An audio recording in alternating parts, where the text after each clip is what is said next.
Good morning. This is Eric Kampmann with Chuck Davis. This is Sunrise, and we're talking about Chuck's new book coming out in January called The Bold Christian. Yesterday we talked about a biblical account of boldness in the person of Esther, who said, "If I perish, I perish." I want to talk a little bit, I want to continue that conversation with a few quotes from Dietrich Bonhoeffer. Now, Bonhoeffer was a Christian martyr in the World War II period. He was killed at the end of the war by Hitler's henchmen, but he was one of he stood up. He stood up to the power in Germany at that time, and that cost him his life. But here are a few quotes that I think are really helpful for people to understand as a Christian where you stand in terms of the times we live in. He says, "To believe, however, means to decide." He also says, "Actions must follow what one believes, else one could not claim to believe it." And he says, "One must act and be prepared to face the consequences." I think that that's kind of scary to a lot of people. To believe means to decide and to act. Another place I read, he said, "To not decide is to decide." Well, I think part of it is when we talk about these concepts from Bonhoeffer, to recognize the world in which we live. Christianity has been made an institutional comfort. And so following Christ has been to continue in a long line of people in the past who have followed in his name.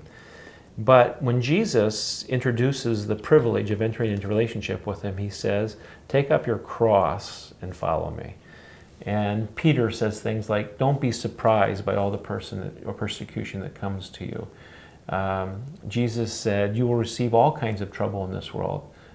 Be of good cheer," which is kind of interesting, because I've overcome the world. Is when you're really walking in God's way, in a society that's moving away from God, there are going to be consequences, and that's going to require decisions.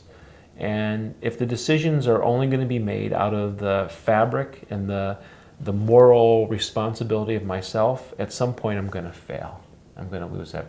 But if I can make decisions knowing that I am operating in a world in which God has put rules and order in place, including spiritual authority, I can take my authority, making decisions that are for the kingdom advance, and allow the circumstances to land where they do. For Bonhoeffer, it ended up being his life. For others, it may be being socially rejected. It may mean some form of suffering in our life. But following Jesus is not a guarantee that we're on this luxury liner of religious comfort.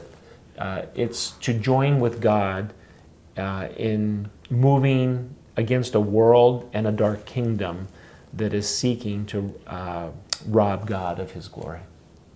I love that luxury liner metaphor. I think that's terrific. I think all what we're doing here is creating the foundation for our discussion of what is in the book, The Bold Christian. And I think Chuck is put this contrast of the way a lot of people perceive the Christian life versus the way Jesus and his immediate followers experienced it. One of the things in working together in the podcast we did on following Jesus was I was surprised at how much opposition from the very beginning of Jesus' life here on earth he experienced. And it came from so many different directions, including the people closest to him. That surprised me. Yeah. And beyond that, the highly religious, those you would expect to have an understanding of the nature of what God is doing in this world. They call him a demon, a deceiver, and they're the ones who initiate the process of him being crucified. And so doing the right thing, making the right decision, is going to mean that some people that you wouldn't expect are going to be against what God wants to do through your life. This is Eric Kampmann with Chuck Davis, and we've been talking about the Bold Christian.